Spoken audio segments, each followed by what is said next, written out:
Hello everyone, ఈరోజు మనం local anaesthetics గురించి నేర్చుకుందాం. లోకల్ అనస్థెటిక్స్ ఎప్పుడు ఇస్తారంటే మైనర్ సర్జరీస్ చేసినప్పుడు ఇస్తారు. అంటే పేషెంట్కి ఓన్లీ పర్టికులర్ ఏరియాలో మాత్రమే సెన్సేషన్ ఉండదు. వాళ్ళు మాట్లాడగలుగుతారు, చూడగలుగుతారు, అంతా ఓకే, వాళ్ళు కాన్షియస్లోనే ఉంటారు. కానీ ఓన్లీ ఆ పర్టికులర్ ఏరియాలో మాత్రమే సెన్సేషన్ ఉండదు వాళ్ళకి. అంటే పెయిన్ తెలియదు, మనం టచ్ చేసినా తెలియదు అలా.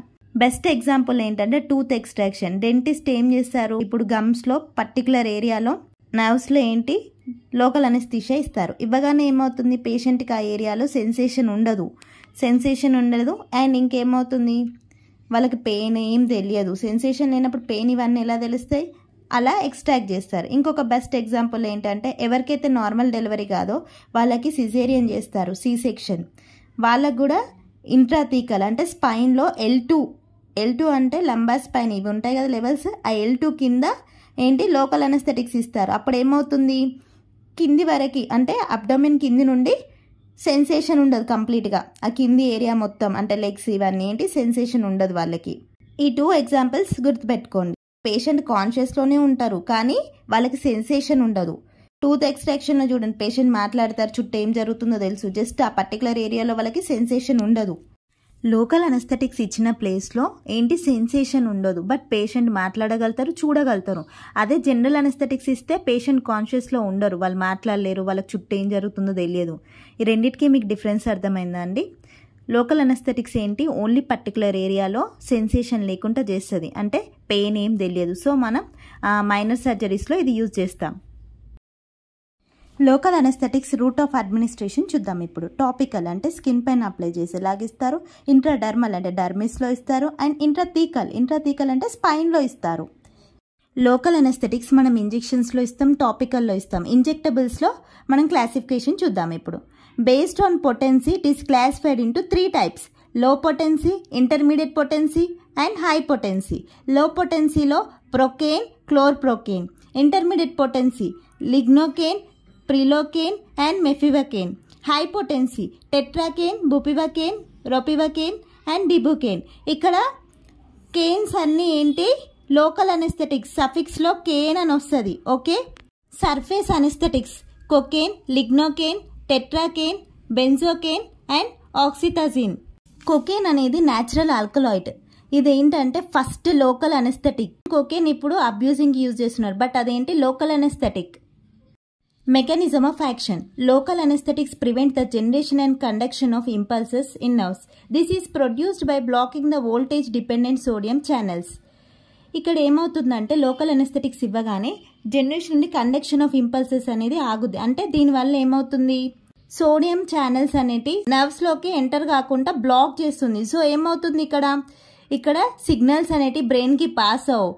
సో ఏం ఇన్ఫర్మేషన్ అనేది బ్రెయిన్కి వెళ్ళదు ఈ లోకల్ ఏరియాలో ఏం జరుగుతుంది అని. సో అలా సెన్సేషన్ ఉండదు వాళ్ళకి. ఇప్పుడు సిగ్నల్స్ వెళ్ళకపోతే, పెయిన్ నర్వ్స్ సిగ్నల్ పంపించకపోతే బ్రెయిన్కి అప్పుడు తెలుస్తుందా ఇక్కడ పెయిన్ వస్తుంది అని చెప్పి తెలియదు. సో అందుకే ఇక్కడ ఏం జరుగుతుందనేది బ్రెయిన్కి తెలియకపోవడం వల్ల ఏంటి సెన్సేషన్ ఉండదు ఈ పర్టికులర్ ఏరియాలో.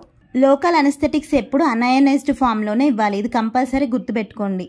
అండ్ ఎందుకంటే అనయనైజ్డ్ ఫామ్లో ఇస్తేనే ఆ సెల్ మెంబ్రెయిన్ని క్రాస్ చేస్తుంది, ఎఫెక్టివ్గా వర్క్ చేస్తుంది. ఒకవేళ అయనైజ్డ్ ఫామ్లో ఇస్తే ఏమవుతుంది, అదంత ఎఫెక్టివ్ వర్క్ చేయదు, సెల్ మెంబ్రెయిన్ని క్రాస్ చేయదు. సో ఎప్పుడైనా సరే లోకల్ అనస్థెటిక్స్ ఏంటి అనయనైజ్డ్ ఫామ్లో ఇవ్వాలి. ఇస్తే లోపలికి వెళ్ళి అయనైజేషన్ అయ్యి యాక్ట్ చేస్తుంది. మనం ఎప్పుడు అయనైజ్డ్ ఫామ్లో ఇవ్వద్దు, ఇది గుర్తుపెట్టుకోండి. లోకల్ అనస్థెటిక్స్ ఇచ్చినప్పుడు మనం ఎపినెఫ్రిన్ కూడా ఇస్తాం, ఎందుకంటే ఇది వాసో కన్స్ట్రిక్టర్. ఏంటి వాసో కన్స్ట్రిక్షన్ చేస్తుంది. మీకు ఆల్రెడీ తెలుసు లోకల్ అనస్థెటిక్ ఇచ్చినప్పుడు అది ఆ ఏరియాలోనే ఉంటే ఏంటి యాక్షన్ అనేది ప్రొలాంగ్ అవుద్ది, మనకి లాస్ ఆఫ్ సెన్సేషన్ ఉంటుంది. కానీ అది బ్లడ్లోకి వెళ్ళి సిస్టమిక్ ఎంటర్ అవుతే ఏమవుతుంది, మనకి అక్కడ యాక్షన్ చూపించదు. అండ్ సిస్టమిక్లో ఏంటి కార్డియోవాస్కులర్ ప్రాబ్లమ్స్ ఇలాంటివి వస్తాయి మనకి. సో ఇది ప్రివెంట్ చేయడానికి వాసో కన్స్ట్రిక్టర్గా యాక్ట్ చేస్తుంది కాబట్టి ఎపినెఫ్రిన్ ఇస్తాం మనం, ఓకే. క్లియర్ అండి ఇక్కడికి?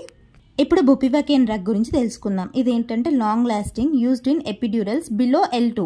మీకు ఆల్రెడీ చెప్పాను, సిజేరియన్ ఆర్ సి సెక్షన్ చేసినప్పుడు ఏంటి స్పైన్లో ఇస్తాం మనం లోకల్ అనస్థెటిక్. అప్పుడు ఏమవుతుంది, అబ్డోమిన్ కింది నుండి మొత్తానికి సెన్సేషన్ ఉండదు అన్నట్టు, అబ్డోమిన్ రీజియన్ కింది నుండి లెగ్స్ వరకు. ఇది L2 లెవెల్ కింద ఎందుకు ఇస్తామంటే, L2 అంటే తెలుసు లంబార్ స్పైన్లో ఇవి చెప్తాం కదా L2 ఇవన్నీ. సో ఆ L2 లెవెల్ కింది నుండి ఇస్తారు. L2 లెవెల్ పైన ఇస్తే ఏమవుతుందంటే స్పైన్ డ్యామేజ్ అయ్యే ఛాన్సెస్ ఎక్కువ ఉంటాయి, అందుకనే L2 లెవెల్ బిలో ఇస్తారు. ఇది సర్జికల్ వూన్స్ అప్పుడు కూడా ఇంజెక్ట్ చేస్తారు. లిడోకేన్ ఏంటంటే ర్యాపిడ్ ఆన్సెట్ చూపిస్తుంది. ర్యాపిడ్ ఆన్సెట్ ఆఫ్ యాక్షన్ అంటే వెంటనే లోకల్ అనెస్థెటిక్ యాక్షన్ చూపిస్తుంది తొందరగా. అండ్ లోకల్ ప్రొసీజర్స్లో మనం లిడోకేన్ యూజ్ చేస్తాం. Lidocaine is available in Lidoderm patches. Benzocaine అనేది topical or surface anaesthesia use చేస్తాం. ఆయింట్మెంట్స్, క్రీమ్స్, స్ప్రేస్, ప్యాచెస్ లాగా అవైలబుల్గా ఉంటుంది బెంజోకేన్ అనేది. ఇది ఏ ట్రీట్మెంట్లో మనం యూజ్ చేస్తాం? బర్న్స్ కాలినప్పుడు, sun burns, skin abrasions, insect bites ఇలాంటి కండిషన్స్లో మనం బెంజోకేన్ క్రీమ్స్ ఆర్ ఆయింట్మెంట్స్ అనేవి యూజ్ చేస్తాం. సైడ్ ఎఫెక్ట్స్ ఏంటంటే ఇంటాలరెన్స్ లైక్ డర్మటిక్ అటాక్, ఇంకా cardiovascular symptoms like hypotension and cardiac arrest, headache, dizziness, confusion, CNS depression and respiration depression, central effects like euphoria, excitation, restlessness, tremors and convulsions ఇలాంటి side effects మనం చూస్తూ ఉంటాం. Local అనెస్థెటిక్స్ అనేటివి minor సర్జరీలో use చేస్తారు. ఇందులో ఏంటంటే patient కాన్షియస్లోనే ఉంటారు, చుట్టూ ఏం జరుగుతుందో వాళ్ళకి తెలుస్తుంది, మాట్లాడగలుగుతారు. బట్ ఒక పర్టికులర్ ఏరియాలో మాత్రమే వాళ్ళకి సెన్సేషన్ ఉండదు. ఓకే, జనరల్ అనెస్థెటిక్స్లో ఏంటి, పేషెంట్ కాన్షియస్లో ఉండరు, వాళ్ళు మాట్లాడలేరు, వాళ్ళకి ఏం జరుగుతుంది ఏం తెలియదు. సో ఇక్కడ రెండింటికి డిఫరెన్స్ అర్థమైంది అనుకుంటా. అండ్ లోకల్ అనెస్థెటిక్స్లో మనం కొన్ని డ్రగ్స్ గురించి తెలుసుకున్నాం అండ్ దాని క్లాసిఫికేషన్ ఇవన్నీ చూసాం. సో ఇక్కడితో లోకల్ అనెస్థెటిక్స్ టాపిక్ అయిపోయింది. ఓకే అండి, థ్యాంక్ యూ ఫర్ వాచింగ్.